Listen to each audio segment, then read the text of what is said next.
everyone, welcome back to Mystifying Miracles. My name is Kristen and I go over true stories every week, and they always contain at least one miracle. A lot of times we find out more than one. If that sounds good to you, if you like true stories and if you like happy endings, then you might like this. Listen along and we're going to get started with our story for today. Our story is about a woman named Catherine Webb. Back in 1956, she was battling cancer. It said she had had a hysterectomy, double mastectomy, followed by several skin cancers.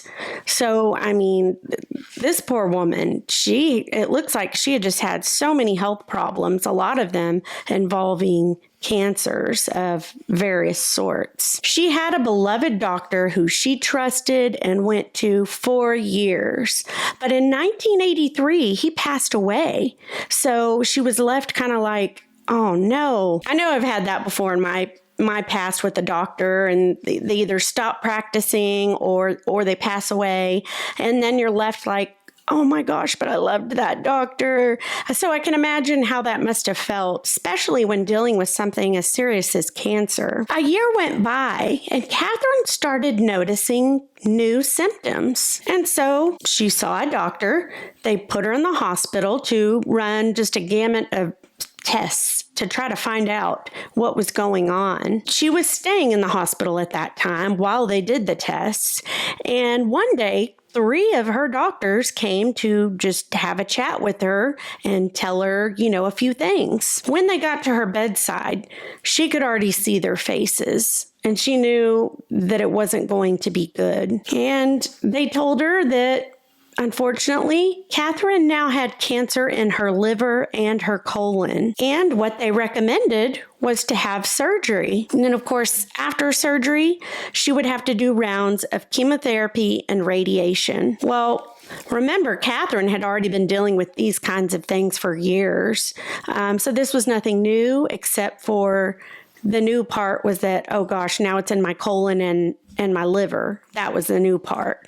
But, I can imagine she felt exhausted from having to, just having to deal with this so many years. Catherine refused. When they told her what the treatment course would be, she was like, no. And she told him, quote, "There comes a time when you just have to say enough." Now, obviously, her doctors were not happy with this. They thought, oh my gosh, this woman, she's being difficult and she's not listening to us. And one of the doctors just said, okay, Catherine, well, how are you planning to deal with this situation then? Catherine was still in shock at this time, just being told, hey, you got it in 2 different places now, your liver and colon, which is very serious. So she was still kind of in shock. And she just told the doctor who asked her that. She said, hey, now that it's in the liver, nothing more can be done. And then she did quietly tell them that she had a deep faith in God and that what she wanted to do, she wanted to live one day at a time. And she stressed to those doctors, she said that keeping her sense of humor, that would help her get through this trial in her life. And then that's when one of the doctors kind of chimed in and he said, look, if you're not going to listen to us, this is what your plan looks like. He told her, you're going to have less than a year of life left. And it very well could be just 6 months. And then Catherine, she just said, well, all the more reason not to go through with these treatments. So Catherine went back home and, of course, she was weak. Of course, she was in pain. She was very sick, but she wanted to spend out her days at home. And so, of course, she had nurses that were helping her, taking care of her daily needs, getting her to the bathroom, bathing, all that sort of thing. And, she had no energy. It was fading fast going through all that. And she found herself, it said, living between sitting in her chair and laying in bed. And, during all those times, she would just pray to God. She would pray to God, give me the strength to make it through this. She said, dear God, give me the strength to face death. That's what she prayed at the time. Now, according to the doctors, if this was going to go the way they said, she would probably pass away sometime between December of 1984 and June of 1985, and she was well aware of that. She just wanted God to help her get through this. Several weeks after this diagnosis, Catherine had been sitting in her chair and she was opening up her mail for the day. She got to one letter, and the nurse was sitting next to her, helping her rip open the envelopes. And something dropped out once they got it open. And they picked it up. It happened to be a leaflet, like a little brochure. It had a little gold, medal emblem on it. And it said it was the little gold medal of Saint Michael. So I'm assuming this was coming from a Catholic church maybe or something at the time when I was reading this story. But Catherine had never heard of this place or who this was, or she didn't even know who it was from, really. But on that little leaflet, it had a few little prayers on it. It stated that the prayers were to be said in hopes for a cure for cancer. The return address she saw when she flipped it over said it was from a Father Anthony at Baltimore Monastery. Well, Catherine had no clue who this was, where this was. She had never been there. And at the time, she just assumed, okay, maybe a friend gave her name to this Father Anthony guy, and maybe that's how they got her address and knew she had cancer. So she was just like, okay, Well, the next several weeks, Catherine started praying because, the little prayers that were on that little leaflet, she would pray those. And then, of course, she would, say some of her own prayers as well. And she didn't just pray for herself. She prayed for sick people everywhere. And then it said one morning, Catherine awoke. Something was very different. She had energy. And not like she woke up, jumping up and down, but from her normal, she had a lot more energy than what normally she would have upon waking up. Now, too, a little side note. At this time, Catherine had not walked by herself in weeks. She was needing help pretty much constantly from the nurses to help her with everything. But that morning, she's able to get up on her own. The nurses hadn't arrived yet, so she was alone, but she had to use the restroom. She felt she had the energy to do it on her own.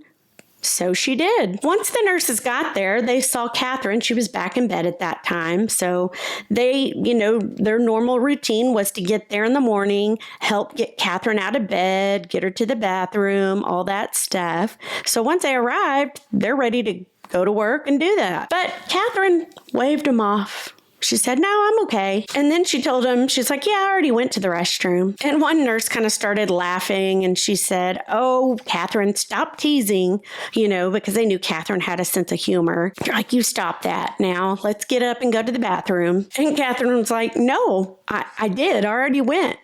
Go look. The bathroom light is on. Because Catherine had left it on purposely. Sure enough, nurses went around, and indeed, that bathroom light was on. So the nurse starts to ask her, Catherine, how did you do that? How did you get up all by yourself? And Catherine, she starts to chuckle, and she said, I don't know. I just woke up, I had energy, I had to go to the bathroom, so I did. Now, when the next day came, same scenario. Only difference is Catherine had a little bit even more energy than the previous morning. And this happened morning after morning. Little bit more energy, little bit more. And finally, after some time, it didn't say exactly how long. I don't know if it was a week, a month, but said slowly her symptoms started to disappear. All the having no energy, all the body pain, all that stuff just started to go away. Little bit more every day. And it said that Catherine was now doing pretty much most of her own self-care. She had no idea how this happened. She questioned things in her head. Gosh, am I healed? This doesn't make sense. She had a doctor's appointment soon thereafter, about a few weeks later, it said, and she was told that all of those cancerous tumors had stopped growing. Now, remember, she's not doing any treatment. She refused the chemo, the radiation, all that stuff. So the doctors were kind of like, they were confused because, in their mind, the doctors are like, they knew this was impossible.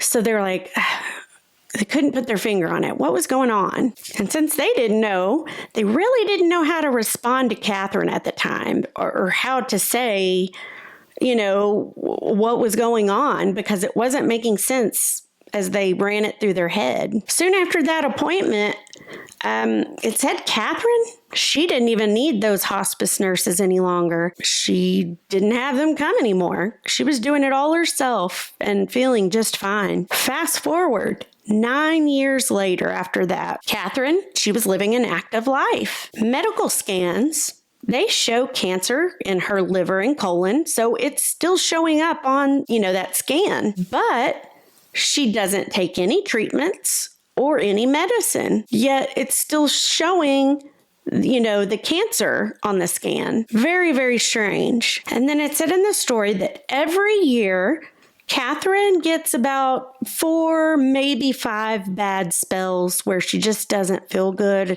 and she has some symptoms. She called them bad spells. And when it happens, she knows, hey, I need to rest in bed, take it easy. She immediately begins to pray whenever she has one of those bad spells. She continues praying until it eases up. In her spare time, she visits cancer patients and she spreads the word about praying and the importance of it. She says, quote, "People come to me in the most unexpected ways, and I later hear of many cures and remissions." Now, Catherine, she said she doesn't know why, but she knows the Lord is faithful, and she was always so grateful. And to end it off, get this, guys, this can kind of give you a little bit of chills. She ended up sending a letter to that Father Anthony in Baltimore, and she wanted to tell him the good news because she's still under the assumption he knew about her somehow, right? That a friend told him or something. So she wanted to tell him, look, I've been doing fine. No treatment or anything. I feel I'm healed pretty much. So she does. She puts all that in a letter, sends it off, and he answers her back. He tells her, oh, I'm so happy for you. But he had never heard of Catherine. And he double checked, and Catherine wasn't on their mailing list. He also said there was no record of having ever sent her anything like that leaflet that she got in the mail years ago. So he was perplexed. Like, we didn't send it.